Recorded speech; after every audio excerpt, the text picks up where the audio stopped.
amahoro y'Imana n'abane nawe. Dore amabanga atatu yakugeza ku butsinzi. Ibanga rya mbere ni uguceceka mu kibazo. Ibanga rya kabiri ni ukugira ibanga.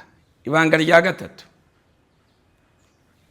ni ukwihuza n'abatsinze. Mu yandi magambo, kwihuza n'abageze ku cyo ushaka kugeraho.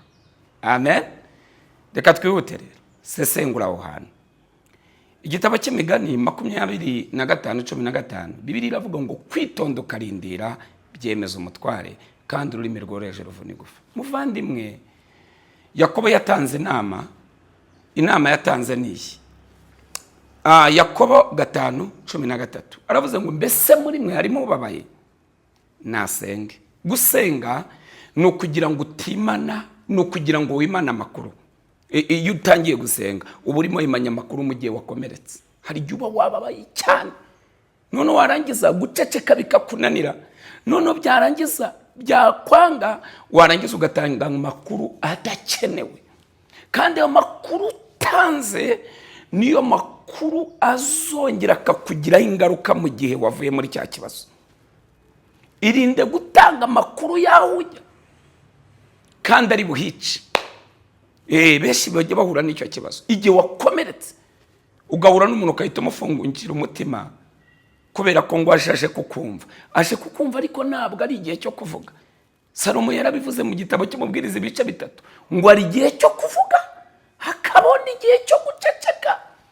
Reka ngwina igihe wababaye jya wihererana n'Imana usenge. Gusenga urimo urasenga, iyo umuntu asenga burya ababaye nk'ucecetse. Kuko uri imbere y'Imana, Imana nizakuvamo, Imana nizaguteza abantu. Mu yandi magambo ni uguceceka mu kibazo. Buriya ari intambara umuntu arwanira mu guceceka.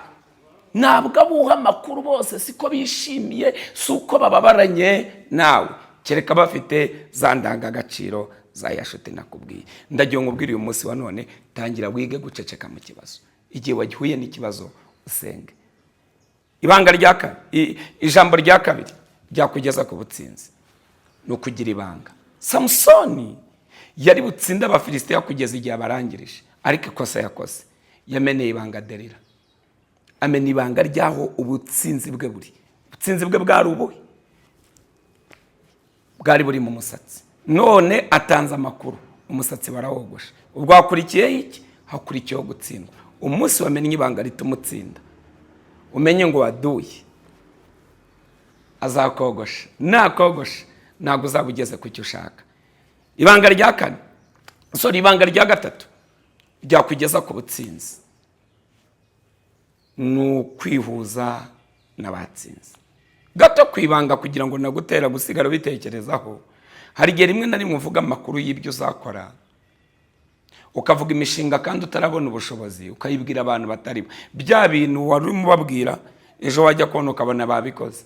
Ati yo shenge, uzikira wa mushinga wari uwanjye, wari uwawe ariko warawutanze nyine, wavuze ibintu wakora kandi utarabitangira, barangije abandi barabikora. Imana igufashe, ikugirire neza, iguye kugira ibanga ry'icyo ushaka gukora. Ukibwira uri ngombwa, uri muri za nshuti twababwiye. Imana yacu nihabwa icyubahiro.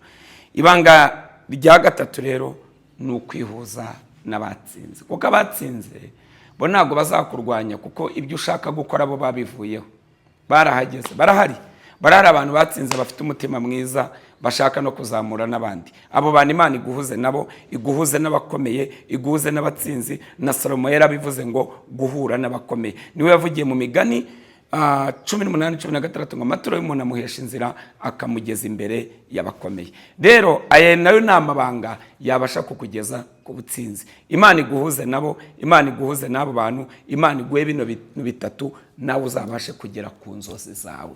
Gira amahoro y'Umwami Imana. Amen.